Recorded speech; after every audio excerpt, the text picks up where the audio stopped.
وَالَّذِينَ هُمْ لِفُرُوجِهِمْ حَافِظُونَ إِلَّا عَلَى أَزْوَاجِهِمْ أَوْ مَا مَلَكَتْ أَيْمَانُهُمْ فَإِنَّهُمْ غَيْرُ مَلُومِينَ فَمَنِ ابْتَغَى وَرَاءَ ذَلِكَ فَأُولَٰئِكَ هُمُ الْعَادُونَ. 3 ayat about the same subject. You know what the subject is? Shamelessness. People who guard their privates. We live in the ultimately shameless world today. The world in which streaming videos off of any website are available on your mobile device. The age in which the pornography industry is a multi-trillion-dollar industry. The point of which, the agenda of which is to make sure every one of you is a consumer of filth in one way or another. That every man, woman and child is exposed to this stuff, and they're hoping you are, so you become addicted to it, so you become yet another consumer. This is the gift of pornography to society. It's creating people, turning people into animals and perverts. And some of you unfortunately have that addiction. And you're watching this stuff online, and you're watching it and saving it on your apps and your mobile devices. And you don't feel bad about it anymore. You've justified it to yourself. And you feel bad about it once in a while, but you go back to it. And as a result, you think, oh, well, at least I'm not hurting anybody. At least I'm not doing it to anybody else. I'm just watching this stuff. It's okay. But you know what's happening to you? Inside, your soul is being just gutted.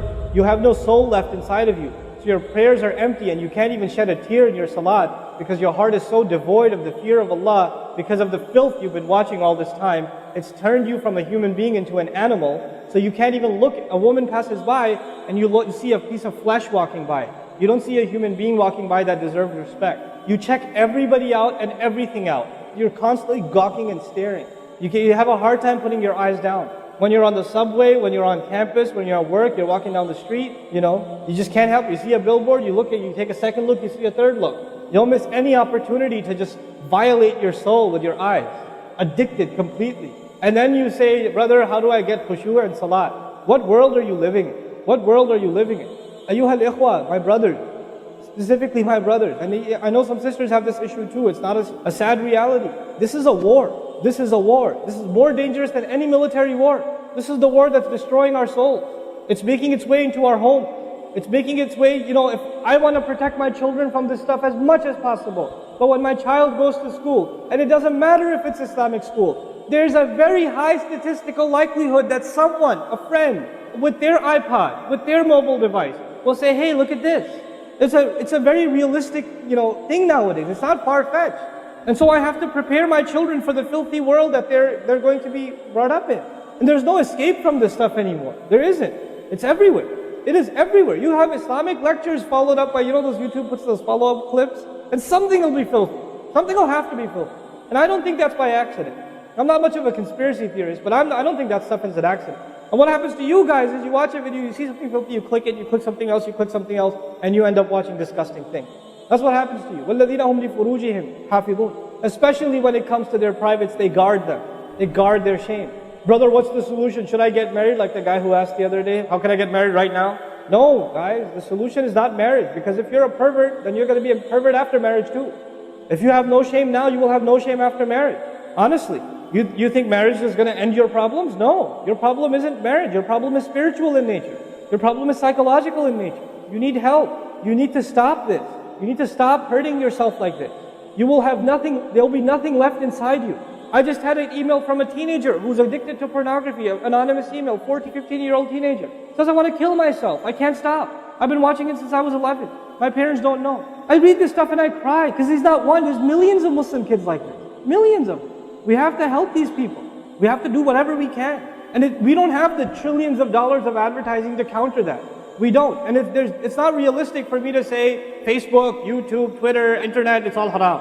It's not realistic because it's a reality. It's as common as oxygen now. The only thing we can do is have a mature conversation about this and teach our youth to deal with this and navigate this and not fall into it.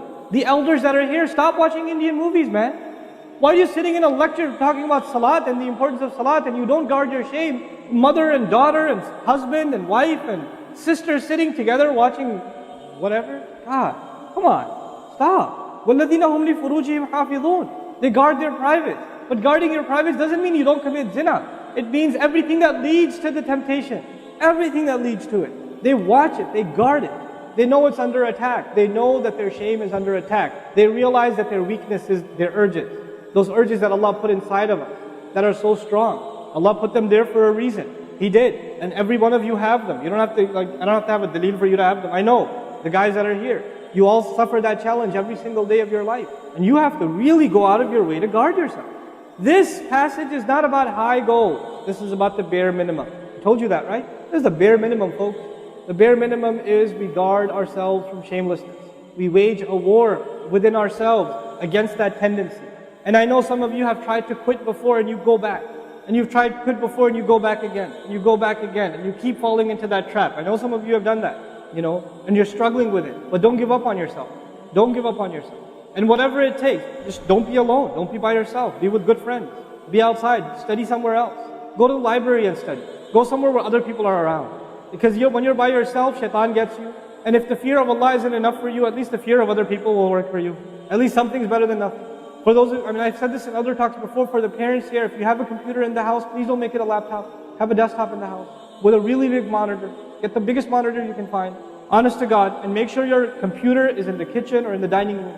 Don't put it in the living room. Don't put it in the kids' room. Don't put it in your bedroom. Put it in the dining room, facing the public. You want to do homework, do it over there. Though you can't move the monitor this way or that way. It's facing everybody. That's how you should have it.